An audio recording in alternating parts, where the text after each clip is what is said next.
കൂട്ടുകാരെ, എല്ലാവർക്കും നീച്ചൂസ് വേൾഡിൻ്റെ പുതിയൊരു വീഡിയോയിലേക്ക് സ്വാഗതം. എല്ലാവരും സുഖമായിട്ടിരിക്കുന്നെന്ന് വിശ്വസിക്കുന്നു. ഞങ്ങളിവിടെ സുഖമായിട്ടിരിക്കുകയാണ്. അപ്പോൾ എല്ലാവരും സന്തോഷത്തോടെയും ആരോഗ്യത്തോടെയും ഒക്കെ ഇരിക്കുക കേട്ടോ.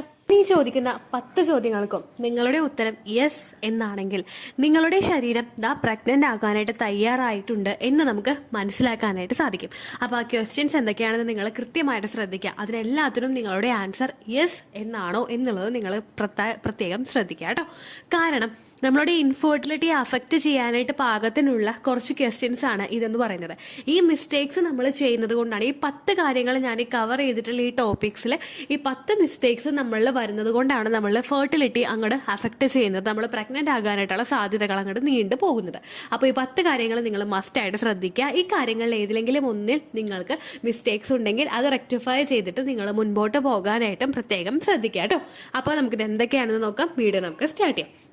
നമ്മുടെ ഫെർട്ടിലിറ്റിയിൽ എന്തെങ്കിലും ഒരു തെറ്റുണ്ടോ അല്ലെങ്കിൽ ബുദ്ധിമുട്ടുകൾ എന്തെങ്കിലും നമ്മുടെ ശരീരത്തിലുണ്ടോ എന്ന് നമുക്ക് മനസ്സിലാക്കുന്നത് എപ്പോഴും നമ്മുടെ പീരിയഡ്സിനെ ശ്രദ്ധിച്ചുകൊണ്ടാണ്. നമ്മുടെ മെൻസ്ട്രൽ സൈക്കിൾ ഓരോ മാസവും നമുക്ക് കൃത്യമായിട്ടുള്ള ദിവസത്തിൽ നമുക്ക് മെൻസ്ട്രേഷൻ വന്നു കഴിഞ്ഞാൽ അതിന് നമുക്ക് ഹെൽത്തി ആയിട്ടുള്ള ഒരു മെൻസ്ട്രേഷൻ, അതുപോലെ നോർമൽ ആയിട്ടുള്ള ഫ്ലോയും നമുക്കുണ്ടെങ്കിൽ അതിന് നമുക്ക് ഒരു ഹെൽത്തി ആയിട്ടുള്ള മെൻസ്ട്രേഷൻ എന്ന് പറയാനായിട്ട് സാധിക്കും. ഒരു 21 ദിവസത്തിനും 35 ദിവസത്തിനും അകത്താണ് നിങ്ങളുടെ മെൻസ്ട്രൽ സൈക്കിളിന്റെ ലെങ്ത് പോകുന്നതെങ്കിൽ അതിനെ നമുക്കൊരു ഹെൽത്തി ആയിട്ടുള്ള മെൻസ്ട്രേഷൻ എന്ന് പറയാനായിട്ട് സാധിക്കും. ആ ഒരു സൈക്കിളിൽ നമുക്ക് ഓവുലേഷൻ ഉണ്ടാകാനായിട്ടുള്ള സാധ്യതയും ഉണ്ട്. അപ്പോൾ ആ ദിവസത്തിനകത്താണോ നിങ്ങളുടെ മെൻസ്ട്രൽ സൈക്കിൾ പോകുന്നത് എന്ന് നിങ്ങൾ നോക്കുക. അതിനകത്താണ് നിങ്ങൾ പോകുന്നതെങ്കിൽ നിങ്ങളുടെ ഉത്തരം യെസ് എന്നാണെങ്കിൽ നമുക്ക് ഒരു സ്റ്റെപ്പ് നമ്മൾ കടന്നു കിട്ടി എന്ന് പറയാനായിട്ട് സാധിക്കും. അതുപോലെ തന്നെ ഈ ഒരു മെൻസ്ട്രേഷൻ നടക്കുന്ന സമയത്ത് നമുക്കുണ്ടാകുന്ന ബ്ലീഡിംഗ് എത്രത്തോളം ഉണ്ട് എന്നുള്ളതും കൂടി ശ്രദ്ധിക്കുക.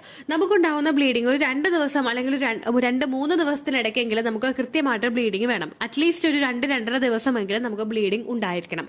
ഒരു ദിവസം ഒരു 3 പാഡോ അല്ലെങ്കിൽ ഒരു 2 പാഡോ ഹെവി ആയിട്ട് നനഞ്ഞിട്ടുള്ള ഒരു ബ്ലീഡിംഗ് നമുക്ക് ഉണ്ടാവണം. ഈ ഒരു ബ്ലീഡിംഗ് ആയിരിക്കും നമുക്ക് ഹെൽത്തി ആയിട്ടുള്ള ഒരു മെൻസ്ട്രൽ ബ്ലീഡിംഗ്. പിന്നെ നമ്മളൊരു വർഷത്തെ ഒരു കണക്ക് നോക്കിക്കഴിഞ്ഞാൽ ചിലപ്പോൾ 1-2 മാസം നമുക്ക് ബ്ലീഡിങ്ങിന്റെ അളവ് അങ്ങോട്ടും ഇങ്ങോട്ടും കൂടുകയോ കുറയുകയോ ഒക്കെ ചെയ്യാം. അതുകൊണ്ട് നമുക്കൊരു പ്രശ്നമില്ല. അതൊരിക്കലും അൺഹെൽത്തി ആയിട്ടുള്ള ഒരു മെൻസ്ട്രൽ സൈക്കിൾ അല്ല. എന്നാൽ നമുക്ക് ഒരു ദിവസം പോലും കൃത്യമായിട്ട് ബ്ലീഡിംഗ് കാണുന്നില്ലെങ്കിൽ 2ാമത്തെ ദിവസം മുതൽ ചെറുതായിട്ട് സ്പോട്ടിംഗ് മാത്രമേ നമുക്ക് ഉണ്ടാകുന്നുള്ളൂ എങ്കിൽ അതൊരിക്കലും ഒരു ഹെൽത്തി ആയിട്ടുള്ള ഒരു മെൻസ്ട്രേഷൻ ആണ് എന്ന് നമുക്ക് പറയാനായിട്ട് സാധിക്കില്ല. അതുപോലെ തന്നെ ഞാൻ തുടക്കത്തിൽ പറഞ്ഞതുപോലെ 21 ദിവസത്തിനും 35 ദിവസത്തിനും അകത്താണ് നിങ്ങളുടെ മെൻസ്ട്രൽ സൈക്കിൾ എങ്കിൽ ആ ദിവസം അങ്ങോട്ടും ഇങ്ങോട്ടും 1, 2, 3, 4 ദിവസം വരെ വ്യത്യാസം വരുന്നത് ഒരിക്കലും പ്രശ്നമുള്ള ഒരു കാര്യമല്ല.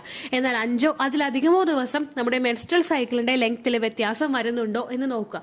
ഇതൊന്നും നിങ്ങൾക്ക് ഇല്ല എങ്കിൽ നിങ്ങളുടെ മെൻസ്ട്രേഷൻ ഹെൽത്തി ആയിരിക്കും. അതുപോലെ തന്നെ ഇടയ്ക്കിടയ്ക്ക് നിങ്ങൾക്ക് സ്പോട്ടിംഗ് അങ്ങനെയുള്ള കാര്യങ്ങൾ അതല്ലെങ്കിൽ മൈൽഡ് ആയിട്ടുള്ള ബ്ലീഡിംഗ് ഒന്നുമില്ല എങ്കിലും നിങ്ങളുടെ മെൻസ്ട്രൽ സൈക്കിൾ ഹെൽത്തി ആയിട്ടുള്ള ഒന്നായിരിക്കും. നമുക്ക് സാധാരണയായിട്ട് ഒരു സ്ത്രീക്ക് സ്പോട്ടിംഗ് വരുന്നത് ഓവുലേഷൻ നടക്കുന്ന സമയത്തും പീരിയഡ്സ് തുടങ്ങുന്ന ആ ഒരു സ്റ്റാർട്ടിംഗ് സ്റ്റേജിലും ആയിരിക്കും. ഏകദേശം ഇത് നമുക്ക് ചിലപ്പോൾ 1-2 മാസങ്ങളിലോ നമുക്ക് കണ്ടിന്യൂസ് ആയിട്ട് കുറച്ച് മാസങ്ങളിലോ ചിലപ്പോൾ ഇതുണ്ടാകാം. എന്നാൽ അതല്ലാതെ പീരിയഡ്സ് കഴിഞ്ഞു ഒരു 10 ദിവസം കഴിയുമ്പോൾ പിന്നെ ഒരു സ്പോട്ടിംഗ് വരുന്നു, ഓവുലേഷൻ സമയത്ത് പിന്നെ വരുന്നു, പ്രിമെൻസ്ട്രൽ സിംറ്റമായിട്ട് പിന്നെ വരുന്നു, ഇങ്ങനെ വരുന്നുണ്ടോ എന്ന് നിങ്ങൾ നോക്കുക. അങ്ങനെ വരുന്നുണ്ടെങ്കിൽ അതൊരിക്കലും ഹെൽത്തി ആയിട്ടുള്ള കാര്യമല്ല. നമ്മൾ വെള്ളം കുടിക്കുന്നത് കുറവായിട്ടോ അല്ലെങ്കിൽ നമ്മളുടെ ശരീരത്തിൽ നിന്ന് രക്തം പൂർണ്ണമായിട്ട് പുറത്തേക്ക് പോകാത്തത് കൊണ്ടോ ഒക്കെ ആയിരിക്കും ഇങ്ങനെ ഉണ്ടാകുന്നത്. അപ്പോൾ ആ ഒരു മിസ്റ്റേക്സും നിങ്ങളില്ല എന്ന് നിങ്ങൾ ഉറപ്പുവരുത്തണം. അതാണ് മെൻസ്ട്രേഷനിൽ കവർ ചെയ്യുന്ന ആദ്യത്തെ ക്വസ്റ്റ്യൻ. അപ്പോൾ ഈ ഒരു പ്രശ്നങ്ങളും നിങ്ങൾക്ക് ഇല്ല എങ്കിൽ നിങ്ങൾ ആദ്യത്തെ ഒരു സ്റ്റെപ്പ് കടന്നു കിട്ടി. രണ്ടാമത്തേന്ന് പറയുന്നത് നിങ്ങൾക്ക് കൃത്യമായിട്ട് ഓവുലേഷൻ ട്രാക്ക് ചെയ്യാനായിട്ട് പറ്റുന്നുണ്ടോ എന്ന് നോക്കുക. ഓവുലേഷൻ എന്ന് പറയുന്നത് നമുക്ക് എന്താണോ ഒരു മെൻസ്ട്രൽ സൈക്കിളിന്റെ ലെങ്ത് അതിൽ നിന്നും എക്സാക്ട് ആയിട്ട് ഒരു 14 ദിവസം കുറച്ച് കഴിയുമ്പോഴാണ് നമുക്ക് ഒരു ഓവുലേഷൻ സംഭവിക്കുന്നത്.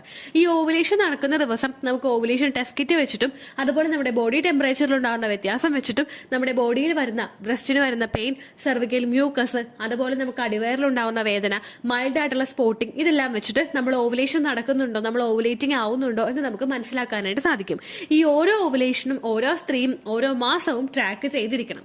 ഈ ഒരു ട്രാക്കിംഗ് നമുക്ക് പറ്റുന്നില്ല എങ്കിൽ ഓവുലേഷൻ ടെസ്റ്റ് കിറ്റ് വെച്ചിട്ട് നമുക്ക് ട്രാക്ക് ചെയ്യാൻ പറ്റുന്നുണ്ടോ എന്ന് നോക്കുക. എന്നിട്ട് നിങ്ങൾക്ക് ട്രാക്ക് ചെയ്യാൻ പറ്റുന്നില്ലെങ്കിൽ നിങ്ങളൊരു ഡോക്ടറെ സമീപിക്കണം.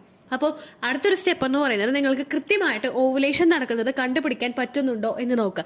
എങ്കിൽ നിങ്ങൾ 2ാമത്തെ പടി കടന്നു കിട്ടി. മൂന്നാമത്തെ ഒരു സ്റ്റെപ്പ് എന്ന് പറയുന്നത് ഓവുലേഷൻ നടക്കുന്ന സമയത്ത് നമ്മളിൽ നിന്നുണ്ടാകുന്ന സെർവിക്കൽ മ്യൂക്കസ് എന്നുള്ളൊരു ഡിസ്ചാർജ് നിങ്ങൾക്ക് വരുന്നുണ്ടോ എന്ന് നോക്കുക. സെർവിക്കൽ മ്യൂക്കസിന്റെ ഡിസ്ചാർജ് പ്രൊജക്ട് ചെയ്ത് പുറത്തേക്ക് വന്നിട്ടില്ല എങ്കിലും ഓവുലേഷൻ സമയത്ത് നിങ്ങൾ ഫിസിക്കൽ കോൺടാക്ട് ചെയ്യുന്ന അവസരങ്ങളിൽ നിങ്ങൾക്ക് ഒരു ലൂബ്രിക്കന്റ് ആയിട്ട് സെർവിക്കൽ മ്യൂക്കസ് വരുന്നുണ്ടോ എന്ന് നോക്കുക. അതായത് നമുക്കൊരു ലൂബ്രിക്കേഷൻ അവിടെ ഫീൽ ചെയ്യുമല്ലോ. സാധാരണ നമ്മൾ ആ ഫിസിക്കൽ കോൺടാക്ട് ചെയ്യുന്ന സമയത്ത് ഓർഗാസം നമുക്ക് ഉണ്ടായി കഴിഞ്ഞ് കഴിഞ്ഞാൽ അവിടെ ഒരു ലൂബ്രിക്കേഷൻ അവിടെ സംഭവിക്കും. നമ്മുടെ ആ ഒരു വജൈനൽ ഏരിയ ഒന്നും ജസ്റ്റ് ഒന്ന് ആ ഒരു സിറ്റുവേഷൻ ആയിട്ട് പൊരുത്തപ്പെടും. അങ്ങനെയൊന്നും ആകാതെ ഡ്രൈ ആയിട്ട് തന്നെയാണ് നിങ്ങൾക്ക് ഇരിക്കുന്നതെങ്കിൽ നിങ്ങൾക്ക് ഒരിക്കലും ആ ഒരു പ്രോസസ്സ് കംഫർട്ടബിൾ ആയിരിക്കില്ല. നമുക്ക് ഇറിറ്റേഷൻ ഉണ്ടാകും, നമുക്ക് വേദന ഉണ്ടാവും, എങ്ങനെയെങ്കിലും ഇതൊന്ന് കഴിഞ്ഞാൽ മതി എന്നുള്ളൊരു വിചാരമായിരിക്കും നമുക്ക് ഉണ്ടാവുന്നത്. അപ്പൊ അങ്ങനെയുള്ള സിറ്റുവേഷൻ ഇല്ലാതെ ഓവുലേഷൻ നടക്കുന്ന സമയത്തും ഫിസിക്കൽ കോൺടാക്ട് ചെയ്യുന്ന സമയത്തും നിങ്ങൾക്ക് സെർവിക്കൽ മ്യൂക്കസ് വരുന്നുണ്ടോ എന്ന് നോക്കുക. കാരണം ഒരുപാട് സ്ത്രീകൾ, ഒരു 100-ൽ ഒരു 30% അല്ലെങ്കിൽ ഒരു 40% സ്ത്രീകളെ പ്രഗ്നന്റ് ആകാത്തത് അവർക്ക് കൃത്യമായിട്ട് സെർവിക്കൽ മ്യൂക്കസ് ഇല്ലാത്തത് കൊണ്ടാണ്. ഈ സെർവിക്കൽ മ്യൂക്കസ് എന്ന് പറയുന്നത് നിങ്ങൾ പ്രഗ്നന്റ് ആകുന്ന നിങ്ങളുടെ ഓവുലേഷൻ നടക്കുന്ന സമയത്ത് നിങ്ങളുടെ സെർവിക്സിൽ നിന്ന് പുറത്തേക്ക് വരുന്ന എഗ് വൈറ്റ് ടെക്സ്ചറിലുള്ള ഒരു ഡിസ്ചാർജ് ആയിരിക്കും. നമ്മുടെ 2 ഫിംഗറുകൾക്കിടയിൽ വെച്ചിട്ട് ഇതൊന്ന് നീട്ടി അങ്ങോട്ട് എടുത്തു കഴിഞ്ഞാൽ ഇത് അങ്ങോട്ട് വലിഞ്ഞു പോകും. അതായത് നമുക്ക് നല്ലതുപോലെ ഒന്ന് വലിച്ചു നീട്ടാനായിട്ട് സാധിക്കും. ഇപ്പോൾ ഒരു എഗ് വൈറ്റ്, നമ്മുടെ പച്ചമുട്ടയുടെ വെള്ള പോലെയുള്ള ഒരു ഡിസ്ചാർജ് ആയിരിക്കും ഇത്. അല്ലെങ്കിൽ നമ്മളിപ്പോൾ വെണ്ടയ്ക്കൊക്കെ കട്ട് ചെയ്യില്ലേ, വെണ്ടയ്ക്കൊക്കെ അങ്ങ് കട്ട് ചെയ്ത സമയത്ത് ഒരു ഞോളപ്പം അതിനകത്ത് ഫീൽ ചെയ്യുമല്ലോ. അങ്ങനെയുള്ള ഡിസ്ചാർജ് ആയിരിക്കും നിങ്ങൾക്ക് ഉണ്ടാവുന്നത്. ആ ടൈപ്പ് ഡിസ്ചാർജ് നിങ്ങളിൽ വരുന്നുണ്ടോ എന്ന് നോക്കുക. അത് വരുന്നുണ്ടെങ്കിൽ നിങ്ങൾ മൂന്നാമത്തെ സ്റ്റെപ്പും പാസ്സായിട്ടുണ്ട്. നിങ്ങൾക്ക് ആ ഒരു സമയത്ത് ആ ഡിസ്ചാർജ് വന്നിട്ടില്ല എങ്കിൽ ഉറപ്പായിട്ട് നമ്മൾ പ്രഗ്നൻസി ട്രൈ ചെയ്യുന്ന സമയത്ത് നമുക്ക് ഡിഫിക്കൽട്ടീസ് ഉണ്ടാകും. എങ്ങനെയാണെന്ന് വെച്ച് കഴിഞ്ഞാൽ ഈ സെർവിക്കൽ മ്യൂക്കസിൽ കൂടി യാത്ര ചെയ്തിട്ട് വേണം സെമന് കൃത്യമായിട്ട് ഫലോപ്പിയൻ ട്യൂബിനടുത്തേക്ക് എത്താൻ വേണ്ടിയിട്ട്. അവിടെ എഗ്ഗ് വരുന്നത് വരെ വെയിറ്റ് ചെയ്യാൻ പാകത്തിനുള്ള ഒരു എൻവയോൺമെന്റ് നമ്മുടെ സെർവിക്കൽ മ്യൂക്കസ് ആണ് ഈ സ്പോമിന് ഉണ്ടാക്കി കൊടുക്കുന്നത്. ആ ഒരു എൻവയോൺമെന്റ് അവിടെ കിട്ടിയിട്ടില്ല എങ്കിലും സെർവിക്കൽ മ്യൂക്കസ് എഗ് വൈറ്റ് ആയിട്ടുള്ള ഒരു ടെക്സ്ചറിലല്ല എങ്കിലും സ്പോമിന് കൃത്യമായിട്ട് യാത്ര ചെയ്യാനായിട്ട് പറ്റില്ല. അത് സെർവിക്സിനകത്ത് വെച്ചിട്ട് തന്നെ നശിച്ചു പോവുകയും ചെയ്തു. അപ്പോൾ നിങ്ങൾക്ക് മൂന്നാമത്തെ ഒരു സ്റ്റെപ്പായിട്ട് നിങ്ങൾ ചിന്തിക്കേണ്ടത് നിങ്ങൾക്ക് കൃത്യമായിട്ട് സെർവിക്കൽ മ്യൂക്കസ് വരുന്നുണ്ടോ എന്നുള്ളതിനെ പറ്റിയിട്ടാണ്. സെർവിക്കൽ മ്യൂക്കസ് കൃത്യമായിട്ട് വരുന്നില്ല എങ്കിൽ നിങ്ങൾ ധാരാളം വെള്ളം കുടിച്ച് നോക്കുക. വാട്ടറി കണ്ടന്റ് അടങ്ങിയിട്ടുള്ള ഫ്രൂട്ട്സും വെജിറ്റബിൾസും ഒക്കെ നിങ്ങൾ കഴിച്ചു നോക്കുക. ക്ലോസ് വാട്ടർ, അതായത് ഗ്രാമ്പു വെള്ളം നിങ്ങൾ കുടിച്ചു നോക്കുക. ഇതെല്ലാം ചെയ്തിട്ട് നിങ്ങൾക്ക് സെർവിക്കൽ മ്യൂക്കസ് വരുന്നില്ല എങ്കിൽ നിങ്ങൾ ഉടനെ തന്നെ ഡോക്ടറെ സമീപിക്കണം. ഡോക്ടർ തരുന്ന മെഡിസിൻ, എസ്പെഷ്യലി ഞാനിപ്പോൾ കേട്ടിട്ടുള്ളത് കൂടുതലായിട്ടും കോൺസീവൽ എന്ന് പറയുന്നത് മെഡിസിനെ പറ്റിയിട്ടാണ്. ഈ ഒരു മെഡിസിൻ എടുത്തു കഴിയുമ്പോഴും ഡോക്ടറുടെ പ്രിസ്ക്രിപ്ഷൻ കൂടിയിട്ട് ഈ മെഡിസിൻ എടുത്തു കഴിയുമ്പോഴും ഉറപ്പായിട്ട് നമ്മൾ പ്രഗ്നന്റ് ആകുന്നതിന് അത് സഹായിക്കും കേട്ടോ. നാലാമതായിട്ട് ഒരു സ്ത്രീ ശ്രദ്ധിക്കേണ്ടത് നിങ്ങളുടെ ശരീരഭാരമാണ്. നിങ്ങൾ ഓവർ വെയിറ്റ് ആണോ അണ്ടർ വെയിറ്റ് ആണോ എന്ന് നിങ്ങൾ മനസ്സിലാക്കണം. നമ്മുടെ ഉയരത്തിനും നമ്മുടെ പ്രായത്തിനും അനുസരിച്ചിട്ടുള്ള ശരീരഭാരമാണ് ഏതൊരു സ്ത്രീക്കും പുരുഷനും ഹെൽത്തി ആയിട്ടുള്ള ലൈഫ് മെയിൻറ്റെയിൻ ചെയ്യാനായിട്ട് സഹായിക്കുന്നത്. നമ്മുടെ ശരീരഭാരം കൂടുതലോ അല്ലെങ്കിൽ കുറവോ ആകുന്നുണ്ടെങ്കിൽ ഉറപ്പായിട്ടും നമ്മളിൽ ഹോർമോണൽ ഇംബാലൻസസ് ഉണ്ടാകും. നോർമൽ ആയിട്ടുള്ള രീതിക്കല്ലാതെ കൂടുതലും കുറവുമായിട്ടുള്ള ശരീരഭാരം എക്സസ് ആയിട്ട് ഫാറ്റ് അടിഞ്ഞുകൂടുന്നതിനും അതുപോലെ തന്നെ നമ്മുടെ ഭാരം കുറവാണെങ്കിൽ നമ്മളുടെ ശരീരം വീക്ക് ആവുന്നതിനും അത് കാരണമാകുന്നു. നിങ്ങളുടെ ശരീരം നിങ്ങളുടെ പ്രായത്തിനും നിങ്ങളുടെ ഉയരത്തിനും അനുസരിച്ചിട്ടുള്ള രീതിക്കാണോ ഉള്ളത് എന്ന് നിങ്ങൾ മസ്റ്റ് ആയിട്ട് മനസ്സിലാക്കണം. നമ്മുടെ പൊക്കത്തിനനുസരിച്ചിട്ടും നമ്മുടെ പ്രായത്തിനനുസരിച്ചിട്ടും എങ്ങനെ വെയിറ്റ് കാൽക്കുലേറ്റ് ചെയ്യാം എന്നതിനെ പറ്റിയുള്ള ഒരു വീഡിയോ നമ്മുടെ ചാനലിലുണ്ട്. നിങ്ങൾ കണ്ടിട്ടില്ലെങ്കിൽ ഞാൻ അതിന്റെ ലിങ്ക് കൊടുക്കാം. അല്ലെങ്കിൽ ഐഡിയൽ വെയിറ്റ് എന്ന് പറഞ്ഞ് നിങ്ങൾ ടൈപ്പ് ചെയ്ത് കഴിഞ്ഞാൽ വേൾഡ് എന്ന് പറഞ്ഞ് ടൈപ്പ് ചെയ്ത് കഴിഞ്ഞാൽ നിങ്ങൾക്ക് അതിന്റെ ലിങ്ക് കിട്ടുന്നതായിരിക്കും കേട്ടോ. അപ്പൊ ആ ഒരു വീഡിയോ നിങ്ങൾ കണ്ടു നോക്കുക. അതിനുശേഷം നിങ്ങൾക്ക് ശരീരഭാരം കൃത്യമല്ല എങ്കിലോ കൂട്ടണമെങ്കിൽ നിങ്ങൾ കൂട്ടുക, കുറയ്ക്കണമെങ്കിൽ നിങ്ങൾ കുറയ്ക്കുക. കാരണം എക്സസ് ആയിട്ട് ഫാറ്റ് അടിഞ്ഞുകൂടുമ്പോൾ നമ്മളുടെ ശരീരത്തിന്റെ ഇടുപ്പിന്റെ ഭാഗത്തും അതുപോലെ നമ്മുടെ തൊടയുടെ ഭാഗത്തും ഒക്കെ എക്സസ് ആയിട്ട് ഫാറ്റ് അടിഞ്ഞുകൂടുമ്പോൾ ഈ ഫാറ്റ് ക്രിയേറ്റ് ചെയ്യുന്നതിന്റെ ഭാഗമായിട്ട് നമ്മളുടെ ശരീരത്തിലെ ഹോർമോൺസിലെ ഫ്ലക്ച്വേഷൻസ് ഉണ്ടാകും. അത് നമുക്ക് PCOD ഉണ്ടാകുന്നതിനും മറ്റുള്ള ഹോർമോണൽ ഇംബാലൻസസ് നമ്മുടെ ശരീരത്തിൽ ഉണ്ടാകുന്നതിനും കാരണമാകുന്നു. നമ്മുടെ റീപ്രൊഡക്റ്റീവ് ഹെൽത്തിനെ കൃത്യമായിട്ട് മെയിൻറ്റെയിൻ ചെയ്ത് കൊണ്ടുപോകേണ്ടതായിട്ടുള്ള ഹോർമോൺസ് നമ്മുടെ ശരീരത്തിലെ എക്സസ് ആയിട്ട് ഫാറ്റ് അടിഞ്ഞുകൂടുന്നത് മൂലം ഫാറ്റ് ആ ഒരു ഹോർമോൺസിന്റെ അളവ് നമ്മുടെ ശരീരത്തിൽ കുറയുന്നു. ഇതിങ്ങനെ കുറഞ്ഞു പോയി കഴിഞ്ഞാൽ നമ്മൾ ഓവുലേഷൻ നടക്കുന്നത് സ്റ്റോപ്പ് ആവുന്നു. നമ്മുടെ മെൻസ്ട്രേഷൻ നടക്കുന്നതിന്റെ ദിവസങ്ങളും അതുപോലെയുള്ള ബ്ലീഡിങ്ങും ഒക്കെ കുറവ് വരുന്നു കേട്ടോ. അപ്പോൾ ആ ഒരു വ്യത്യാസം നിങ്ങൾക്കുണ്ടെങ്കിൽ നിങ്ങൾ നോക്കുക. നിങ്ങൾക്ക് ഐഡിയൽ ആയിട്ടുള്ള വെയിറ്റ് ആണ് ഉള്ളതെങ്കിൽ നിങ്ങൾ 4ാമത്തെ സ്റ്റെപ്പും പാസ്സായിട്ടുണ്ട്. അടുത്തൊരു കാര്യം നിങ്ങൾ ശ്രദ്ധിക്കേണ്ടത് നിങ്ങൾക്ക് ആഡിക്വേറ്റ് ആയിട്ടുള്ള ഒരു സ്ലീപ്പ് കിട്ടുന്നുണ്ടോ എന്ന് ശ്രദ്ധിക്കുക. നമ്മളിപ്പോൾ ഏറ്റവും കൂടുതൽ മൊബൈലും അതുപോലുള്ള ഇലക്ട്രോണിക്സ് ഉപകരണങ്ങളെയൊക്കെ കൂടുതലായിട്ട് നമ്മൾ ആശ്രയിക്കുന്നത് മൂലം നമ്മളിപ്പോൾ മൊബൈൽ അല്ലെങ്കിൽ TV അല്ലെങ്കിൽ ലാപ്ടോപ്പ് ഇങ്ങനെയൊക്കെ നമ്മൾ മുൻപോട്ട് പോകുന്നത് മൂലം സോഷ്യൽ മീഡിയയിൽ ഭയങ്കരമായിട്ട് ആക്റ്റീവ് ആയിട്ടിരിക്കുന്നത് മൂലവും നമ്മുടെ ഉറക്കത്തിൽ അതിനനുസരിച്ചിട്ട് വ്യത്യാസം ഉണ്ടാവാറുണ്ട്. പണിയെല്ലാം കഴിഞ്ഞിട്ട് ഭക്ഷണമൊക്കെ കഴിച്ചിട്ട് നമ്മൾ വന്ന് കിടക്കുമ്പോഴേക്കും ചുരുങ്ങിയത് ഒരുപാട് പേരെങ്കിലും ഒരു 1-2 മണിക്കൂർ ചിലപ്പോൾ ഫോണിന് കൊടുക്കാറുണ്ട്. ഇങ്ങനെ കൊടുക്കുന്നതിന്റെ ഭാഗമായിട്ട് നമ്മുടെ സ്ലീപ്പിനെ അത് ഒരുപാട് അഫക്ട് ചെയ്യും. നമ്മൾ കൃത്യമായിട്ട് 8 മണിക്കൂർ ഉറങ്ങണമെന്നാണ് പഠനങ്ങൾ സൂചിപ്പിക്കുന്നത്. നമ്മൾ കൃത്യമായിട്ട് 8 മണിക്കൂർ ഉറങ്ങിയിട്ടില്ല എങ്കിൽ നമ്മളുടെ ശരീരത്തിൽ നമ്മൾ ഉറങ്ങുന്ന സമയത്ത് നടക്കുന്ന ഒരുപാട് ആക്ടിവിറ്റീസ് ഉണ്ട്. ഇത് നോർമലായിട്ട് നടക്കാതിരിക്കും. ഇത് നടക്കാതിരുന്നു കഴിഞ്ഞാൽ ഇത് നമ്മളുടെ ശരീരത്തിലെ പ്രവർത്തനങ്ങളെ ആകെ അങ്ങോട്ട് താളം തെറ്റിക്കും. ഒരു ദിവസം മാത്രമല്ല, കണ്ടിന്യൂസ് ആയിട്ട് കുറേ ദിവസങ്ങൾ നമ്മൾ ഈ ഒരു പ്രോസസ്സ് മെയിൻറ്റെയിൻ ചെയ്തുകൊണ്ട് പോയി കഴിഞ്ഞാൽ ഉറപ്പായിട്ടും അത് നമ്മളുടെ ഫോർട്ടിലിറ്റിയെ അഫക്ട് ചെയ്യും. സ്ത്രീകളിൽ മാത്രമല്ല പുരുഷന്മാരിലും സെമന്റെ ക്വാളിറ്റിയെയും അതുപോലെ മോട്ടിലിറ്റിയെയും അഫക്ട് ചെയ്യുന്നതിന് ഇത് കാരണമാകുന്നു. അപ്പോൾ നിങ്ങൾ ഹെൽത്തി ആയിട്ട് ഉറക്കം നിങ്ങൾക്ക് കിട്ടുന്നുണ്ട് എന്ന് മസ്റ്റ് ആയിട്ട് ഉറപ്പുവരുത്തുക. നമ്മളിപ്പോൾ രാവിലെ എഴുന്നേക്കുന്നവരാണെങ്കിൽ ഒരു 5 മണിക്കോ 4 മണിക്കോ ഒക്കെ എഴുന്നേക്കുന്നവരാണെങ്കിൽ അതിനനുസരിച്ചിട്ട് സമയം നമ്മൾ ക്രമീകരിക്കുക. ഒരു 10 മണിക്ക് നമ്മൾ ഉറങ്ങാനായിട്ടുള്ള രീതിക്ക് കിടക്കുക. അങ്ങനെ ആയി കഴിഞ്ഞ് കഴിഞ്ഞാൽ ആ ഉറങ്ങുന്ന രീതിക്ക് നമ്മൾ നമ്മുടെ ആക്ടിവിറ്റീസ് ഒക്കെ ഒന്ന് ക്രമീകരിച്ചു കഴിഞ്ഞ് കഴിഞ്ഞാൽ നമുക്ക് കൃത്യമായിട്ടുള്ള ഉറക്കം കിട്ടുന്നതിന് അത് സഹായിക്കുന്നു. നമ്മൾ ഉറങ്ങുന്ന സമയത്ത് ഒരുപാട് ആക്ടിവിറ്റീസ് നമ്മുടെ ശരീരത്തിൽ നടക്കുന്നുണ്ട്. ഇപ്പോൾ ചിലവരോട് ചോദിച്ചു കഴിഞ്ഞാൽ അറിയാൻ പറ്റും, പ്രത്യേകം ഒന്ന് കൃത്യമായിട്ട് കിടന്ന് ഉറങ്ങിയിട്ടില്ല എങ്കിൽ ഒരുപാട് ബുദ്ധിമുട്ടുകളും പ്രശ്നങ്ങളും അനുഭവിക്കുന്ന ഒരുപാട് പേരുണ്ടാകും. അങ്ങനെയുള്ള മാറ്റങ്ങൾ നമ്മളുടെ ശരീരത്തിൽ കണ്ടിന്യൂസ് ആയിട്ട് വന്നു കഴിഞ്ഞാൽ അത് നിങ്ങളുടെ ഫെർട്ടിലിറ്റിയെ അഫക്ട് ചെയ്യും. അപ്പോൾ അടുത്തൊരു കാര്യമായിട്ട് നിങ്ങൾ ശ്രദ്ധിക്കേണ്ടത് നിങ്ങൾക്ക് കൃത്യമായിട്ടുള്ള ഉറക്കം കിട്ടുന്നുണ്ടോ എന്നുള്ളതാണ്. അതും എസ് ആണെങ്കിൽ നിങ്ങളുടെ ആ ഒരു ബോഡി ആ ഒരു ടെസ്റ്റും പാസ്സായിട്ടുണ്ട്. അടുത്തതെന്ന് പറയുന്നത് ഏറ്റവും കൂടുതൽ ആളുകൾ ഫോളോ ചെയ്യുന്ന അല്ലെങ്കിൽ ഏറ്റവും കൂടുതൽ ആളുകൾ ചെയ്തുകൊണ്ടിരിക്കുന്ന ഒരു മിസ്റ്റേക്കാണ് സ്ട്രെസ്. നിങ്ങളിൽ സ്ട്രെസ് ഉണ്ടാവുന്ന സമയത്ത് നമ്മളുടെ സ്ട്രെസ് ഹോർമോൺ ആയിട്ടുള്ള കോർട്ടിസോൾ അവിടെ പ്രൊഡ്യൂസ് ആവുകയും ഇത് നിങ്ങളുടെ റീപ്രൊഡക്റ്റീവ് സിസ്റ്റവും നിങ്ങളുടെ ബ്രെയിനും തമ്മിലുള്ള ബന്ധം അങ്ങോട്ട് കട്ട് ചെയ്ത് കളയുകയും ചെയ്യുന്നു. ഇതിന്റെ ഭാഗമായിട്ട് റീപ്രൊഡക്റ്റീവ് ഹോർമോൺസിന്റെയും അതുപോലെ തന്നെ റീപ്രൊഡക്റ്റീവ് ആക്ടിവിറ്റീസും അവിടെ സെക്കൻഡറി ആയി പോവുകയും അവിടെ നടക്കാതിരിക്കുകയും ചെയ്യുന്നു. ഒരു ദിവസം നമ്മൾ അനുഭവിക്കുന്ന സ്ട്രെസ് അല്ല, കണ്ടിന്യൂസ് ആയിട്ട് നമ്മൾ അനുഭവിക്കുന്ന സ്ട്രെസ് ആണ് ഇതിനെ അഫക്ട് ചെയ്യുന്നത്.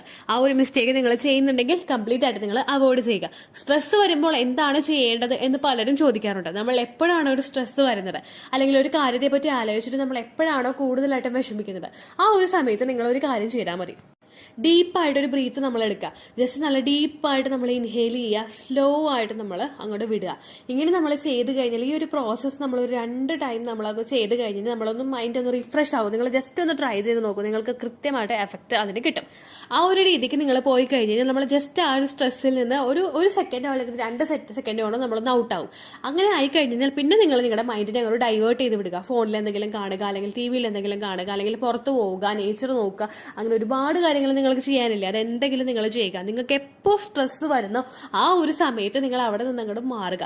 കാരണം നിങ്ങൾ സ്ട്രെസ്സിൽ ഇരുന്ന് കഴിഞ്ഞാൽ ഉറപ്പിച്ചോളൂ, നിങ്ങളോട് പ്രഗ്നന്റ് ആകുന്നത് ഒരുപാട് നീണ്ടുപോകും.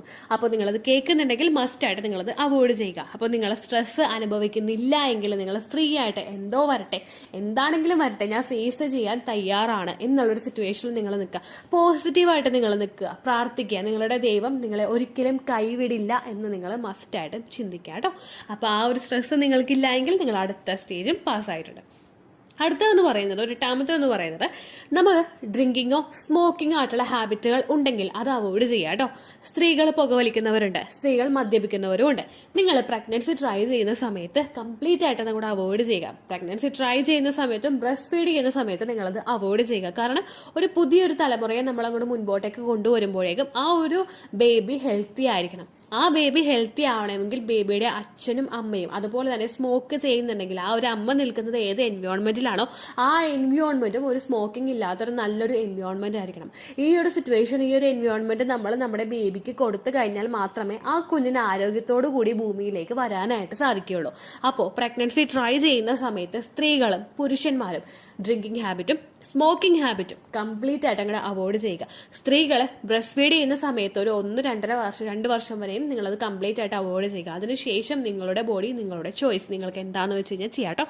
അപ്പോൾ നിങ്ങൾ ആ ഒരു മിസ്റ്റേക്കും ചെയ്യുന്നില്ല എങ്കിൽ നിങ്ങൾ ആ ഒരു സ്റ്റേജും പാസ്സായി. അടുത്തതെന്ന് പറയുന്നത്, അഡിക്വേറ്റ് ആയിട്ടുള്ള എക്സസൈസ് നിങ്ങൾ ചെയ്യുന്നുണ്ടോ എന്ന് നിങ്ങൾ ശ്രദ്ധിക്കുക. വെയിറ്റ് ലോസിനായിട്ടുള്ള എക്സസൈസിനെ പറ്റിയിട്ടല്ല കേട്ടോ ഞാൻ പറയുന്നത്. നമ്മുടെ ഫെർട്ടിലിറ്റി ഇൻക്രീസ് ചെയ്യാൻ സഹായിക്കുന്ന എക്സസൈസുകൾ നിങ്ങൾ ചെയ്യുന്നുണ്ടോ എന്ന് ശ്രദ്ധിക്കുക. ഫെർട്ടിലിറ്റി ഇംപ്രൂവ് ചെയ്യാൻ സഹായിക്കുന്ന leg up the wall exercise, cobra pose, fertility massage, femoral massage, ഇങ്ങനെയുള്ള കാര്യങ്ങളൊക്കെ തന്നെ നിങ്ങളുടെ ഫെർട്ടിലിറ്റി ഇൻക്രീസ് ചെയ്യും. ഈ ഓരോ എക്സസൈസുകളും പ്രാധാന്യം കൊടുക്കുന്നത് നമ്മുടെ യൂട്രസിലോട്ടും നമ്മുടെ ഫലോപ്പിയൻ ട്യൂബിലോട്ടും നമ്മുടെ സെർവിക്സിലോട്ടൊക്കെ ഉള്ള ബ്ലഡ് സർക്കുലേഷനെ ഇൻക്രീസ് ചെയ്യാൻ വേണ്ടിയിട്ടാണ്. ഈ ഒരു ബ്ലഡ് സർക്കുലേഷൻ അവിടെ ഇൻക്രീസ് ആയി കഴിഞ്ഞു കഴിഞ്ഞാൽ അതുമൂലം ക്വാളിറ്റിയുള്ള ഒരു അണ്ടവും ക്വാളിറ്റിയുള്ള ഒരു എൻഡോമെട്രിയും അതുപോലെ നല്ലൊരു സെർവിക്കൽ മ്യൂക്കസും ഒക്കെ അവിടെ പ്രൊഡ്യൂസ് ആകുന്നതിന് ഇത് കാരണമാകുന്നു. ഞാൻ എന്റെ വീഡിയോസിൽ ചെയ്തിട്ടുണ്ട് ഫെമറൽ മസാജിനെ പറ്റിയിട്ട്. നമ്മുടെ ഫെമോറൽ ആർട്ടറിയിൽ നമ്മൾ മസാജ് ചെയ്യുന്നതും അതുപോലെ തന്നെ ഫെർട്ടിലിറ്റി മസാജ് ഉണ്ട്.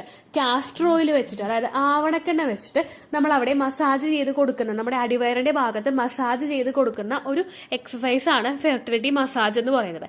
ഈ ഒരു ഫെർട്ടിലിറ്റി മസാജ് നമ്മൾ ചെയ്ത് കഴിഞ്ഞ് കഴിഞ്ഞാൽ ഇതുമൂലം നമ്മുടെ ഫലോപ്പിയൻ ട്യൂബിന്റെ പ്രവർത്തനങ്ങളും കൃത്യമായിട്ട് നടക്കുന്നതിന് അത് സഹായിക്കുന്നു. ഫലോപ്പിയൻ ട്യൂബിന്റെ പ്രവർത്തനം അവിടെ കൃത്യമായിട്ട് നടക്കുന്നുണ്ടെങ്കിൽ അതുവഴി നമ്മുടെ ട്യൂബിൽ എന്തെങ്കിലും ബ്ലോക്കേജ് ഉണ്ടെങ്കിൽ അതിനെ ഒന്ന് റിമൂവ് ചെയ്യുന്നതിനും ട്യൂബിനെ ഒന്ന് ക്ലിയർ ആക്കി എടുക്കുന്നതിനും അതുപോലെ തന്നെ ട്യൂബ് ഒന്ന് ക്ലിയർ ആയി കഴിഞ്ഞാൽ അവിടെ പ്രശ്നങ്ങളൊന്നുമില്ലാതെ അണ്ടവും ബീജവും കൂട്ടിമുട്ടുന്നതിന് അത് സഹായിക്കുന്നു. അങ്ങനെ ഒരു ഫെർട്ടിലിറ്റി മസാജ് ചെയ്ത് കഴിഞ്ഞാൽ ആ ഒരു ഭാഗം ക്ലിയർ ആയി. നമ്മുടെ ഓവറീസിന്റെ ഭാഗത്ത് നമ്മൾ മസാജ് ചെയ്ത് കൊടുത്തു കഴിഞ്ഞാൽ, അതായത് ഞാനിപ്പോ ഫെർട്ടിലിറ്റി മസാജ് എങ്ങനെയാണ് ചെയ്യുന്നത് എന്നതിനെ പറ്റിയിട്ടുള്ള വീഡിയോ നമ്മുടെ ചാനലിലുണ്ട്. അത് കണ്ടിട്ടുള്ളവര് അത് ഒന്നുകൂടി ഒന്ന് റിപ്പീറ്റ് ചെയ്യുക. അത് കണ്ടിട്ടില്ലാത്തവര് ഫെർട്ടിലിറ്റി മസാജ് ദീജോസ് വേൾഡ് എന്ന് ടൈപ്പ് ചെയ്ത് കൊടുക്കുക. അപ്പൊ നിങ്ങൾക്ക് ആ വീഡിയോ കിട്ടുന്നതായിരിക്കും. അതൊന്ന് ട്രൈ ചെയ്ത് നോക്കിക്കഴിഞ്ഞാൽ നമ്മുടെ ഓവറിയുടെ ഭാഗത്ത് മസാജ് ചെയ്യുന്നതും നമ്മുടെ ഫലോപ്പിയൻ ട്യൂബിന്റെ ഭാഗത്തേക്ക് മസാജ് ചെയ്യുന്നതും നമ്മുടെ യൂട്രസിന്റെ ഭാഗത്തേക്ക് മസാജ് ചെയ്യുന്നതുമായിട്ടുള്ള വീഡിയോസ് നിങ്ങൾക്ക് കാണാനായിട്ട് സാധിക്കും. നിങ്ങൾ ആ ഒരു ഭാഗത്തേക്ക് മസാജ് ചെയ്യുകയും അതോടൊപ്പം തന്നെ leg up the wall exercise, butterfly pose തുടങ്ങിയ എക്സസൈസുകളൊക്കെ നിങ്ങൾ ചെയ്ത് കഴിഞ്ഞാൽ ആ ഫെർട്ടിലിറ്റി മസാജ് മൂലം നമ്മുടെ ഫലോപ്പിയൻ ട്യൂബ് കൃത്യമായിട്ട് വർക്ക് ചെയ്യുന്നതിനും അതുപോലെ ഇത്തരത്തിലുള്ള ബ്ലഡ് സർക്കുലേഷൻ ഇൻക്രീസ് ചെയ്യാൻ സഹായിക്കുന്ന എക്സസൈസുകൾ നിങ്ങൾ ചെയ്യുന്നതോടൊപ്പം തന്നെ ഫലോപ്പിയൻ ട്യൂബ്, ഓവറീസ് അതുപോലെ യൂട്രസ് ഇങ്ങനെയുള്ള കാര്യങ്ങൾ കൃത്യമായിട്ട് വർക്ക് ചെയ്യുന്നതിനും അത് സഹായിക്കുന്നു. ആ ആക്ടിവിറ്റീസ് എല്ലാം നിങ്ങൾ കൃത്യമായിട്ട് ചെയ്യുന്നുണ്ടെങ്കിൽ, ഓരോ എക്സസൈസും കൃത്യമായിട്ട് ഫോളോ ചെയ്യുന്നുണ്ടെങ്കിൽ ആ ഒരു ആക്ടിവിറ്റിയും ആ ഒരു സ്റ്റെപ്പും നിങ്ങൾ ക്ലിയർ ആയി കഴിഞ്ഞു. അടുത്തത് നിങ്ങളുടെ ലൈഫ് സ്റ്റൈലാണ്. നിങ്ങളുടെ ലൈഫ് സ്റ്റൈൽ എപ്പോഴും ഹെൽത്തി ആണോ എന്ന് നിങ്ങൾ ശ്രദ്ധിക്കുക. അതായത് നല്ല നല്ല ഫ്രൂട്ട്സ് കഴിക്കുക, ഒരു ദിവസം ഒരു വെജിറ്റബിളോ ഒരു ഫ്രൂട്ടോ കഴിക്കുക, നട്ട്സ് കഴിക്കുക, പാല് കുടിക്കുക, മുട്ട കഴിക്കുക, ചിക്കൻ കഴിക്കുക. അതുപോലെ ഫ്രൂട്ട്സ്, ഏത് ഫ്രൂട്ട്സ് ആണെങ്കിലും നമ്മൾ ഒരു ദിവസം ഒരു ഫ്രൂട്ട് നമ്മൾ കഴിക്കാനായിട്ട് ശ്രദ്ധിക്കുക. ഒരിക്കലും ഫ്രൂട്ട്സ് കഴിക്കുന്നത് കൂടുതലായിട്ട് കഴിക്കരുത്. അതുപോലെ നട്ട്സ് കഴിക്കുന്നതും ഓവറായിട്ട് യൂസ് ചെയ്യാനായിട്ട് പാടില്ല. പാലും ഒരു ദിവസം 2 ഗ്ലാസ്സിൽ കൂടുതൽ പാടില്ല. മുട്ടയും ഒരു ദിവസം 2 മുട്ടയിൽ മാക്സിമം അത്രയൊന്നും പാടില്ല. അതിനേക്കാളും അപ്പുറം നിങ്ങൾ പാടില്ല. ഇതൊക്കെ കൺട്രോൾ ചെയ്തിട്ട് ഉപയോഗിച്ച് കഴിഞ്ഞാൽ ഉറപ്പായിട്ട് നിങ്ങൾക്ക് ആ ബെനിഫിറ്റുകളൊക്കെ കിട്ടിത്തുടങ്ങും. ഇതിനൊപ്പം തന്നെ പ്രിനേറ്റൽ വിറ്റമിൻസ് ആയിട്ടുള്ള കാൽസ്യം, അയോൺ, ഫോളിക് ആസിഡ് ഇതെല്ലാം നിങ്ങൾ എടുക്കുന്നുണ്ടെങ്കിൽ ഉറപ്പായിട്ട് നിങ്ങളെ പ്രഗ്നൻസി സക്സസ്ഫുൾ ആകാനായിട്ട് ഇത് സഹായിക്കും. ഈ ഓരോ ഞാൻ പറഞ്ഞ ടോപ്പിക്കിലും നിങ്ങളുടെ ആൻസർ യെസ് എന്നാണെങ്കിൽ ഉറപ്പായിട്ട് നിങ്ങൾ പ്രഗ്നന്റ് ആകും. Trust me. നിങ്ങൾ ഈ ഒരു മെത്തേഡ് ഒരു മാസമായിട്ട് ചെയ്യുന്നുള്ളൂ എങ്കിൽ 2, 3, 4 മാസം നിങ്ങൾ കണ്ടിന്യൂസ് ആയിട്ട് ചെയ്യുക. ക്വാളിറ്റി ആയിട്ടുള്ള ഒരു ശരീരം ഉണ്ടെങ്കിൽ മാത്രമേ അവിടെ ഒരു പ്രഗ്നൻസി പോസിബിൾ ആവുകയുള്ളൂ.